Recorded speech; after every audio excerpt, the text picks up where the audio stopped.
Welcome back again. मैं हूँ आशीष और आप देख रहे हैं द लीगल इंसेन। आज के इस पर्टिकुलर वीडियो में हम समझेंगे कि जब पुलिस किसी व्यक्ति को गिरफ्तार करती है तो गिरफ्तार करने के पीछे क्या नियम होते हैं जो पुलिस को फॉलो करना चाहिए, वो हम आज की इस पर्टिकुलर वीडियो में समझने वाले हैं। So stay tuned throughout the video so that you could have a very better understanding over this situation. So basically अगर हम नए कानून की बात करें, भारतीय नागरिक सुरक्षा संहिता, इसमें सेक्शन है सेक्शन 36।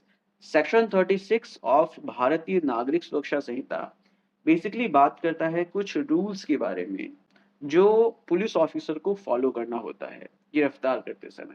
जैसे कि पहला रूल ये है कि जब भी पुलिस किसी भी व्यक्ति को गिरफ्तार करने जाएगी तब वो प्रॉपर आइडेंटिफिकेशन के साथ जाएगी।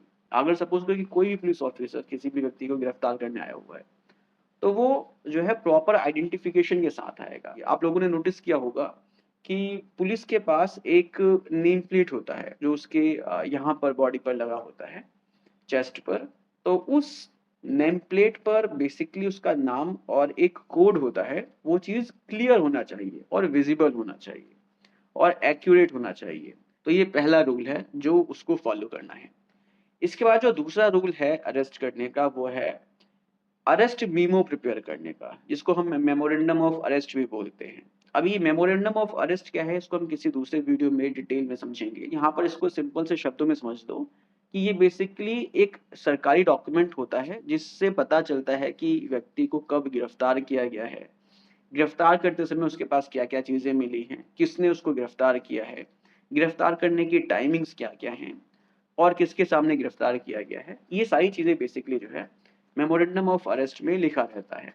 तो मेमोरेंडम ऑफ अरेस्ट गिरफ्तारी के समय बनाना ज़रूरी है। अगर पुलिस गिरफ्तारी के समय अरेस्ट मेमो नहीं बनाती है, तो फिर इस सिचुएशन में पुलिस उस व्यक्ति को काफ़ी समय तक अपने पास ही रखती है और मजिस्ट्रेट के सामने पेश नहीं करती। अगर पुलिस गिरफ्तारी के समय ही अरेस्ट मेमो बनाएगी तो 24 घंटे के अंदर उसको मजिस्ट्रेट के सामने पेश करना होगा, ये रूल है। तो यहाँ पर बेसिकली ध्यान रखना होता है कि अगर पुलिस गिरफ्तारी के समय अरेस्ट मेमो नहीं बनाती है, तो पुलिस को ये बोला जाए कि वो गिरफ्तारी के समय ही अरेस्ट मेमो बनाए। अगर वो नहीं बनाती है तो गिरफ्तारी देने से मना किया जा सकता है। यहाँ पर ये उस व्यक्ति का अधिकार है कि वो गिरफ्तारी देने से मना कर सकता है। क्योंकि अगर पुलिस गिरफ्तारी के समय अरेस्ट मेमो नहीं बनाएगी तो फिर वो उस गिरफ्तारी का मिसयूज़ करेगी। वो उस व्यक्ति को काफ़ी समय तक अपने पास रखेगी और मजिस्ट्रेट के पास उसको पेश नहीं करेगी। तो यहाँ पर अरेस्ट मेमो बहुत ज़रूरी होता है। तो अरेस्ट मेमो जो है बनवाना चाहिए। अब इसके बाद जो तीसरा रूल है वो बहुत ही इम्पोर्टेंट है। पुलिस जब भी किसी व्यक्ति को गिरफ्तार करती है तो ज़ाहिर-सी बात है वहाँ पर अरेस्ट मेमो बनाएगी।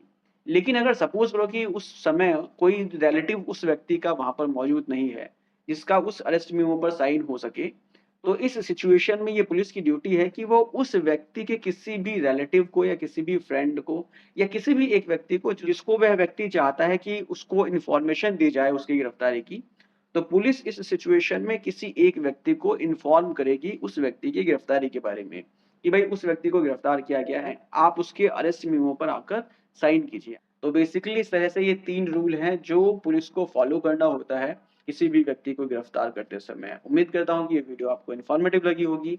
अगर इन्फॉर्मेटिव लगी है तो इसको शेयर कर सकते हैं। मिलते हैं नेक्स्ट वीडियो में। Take care, bye bye.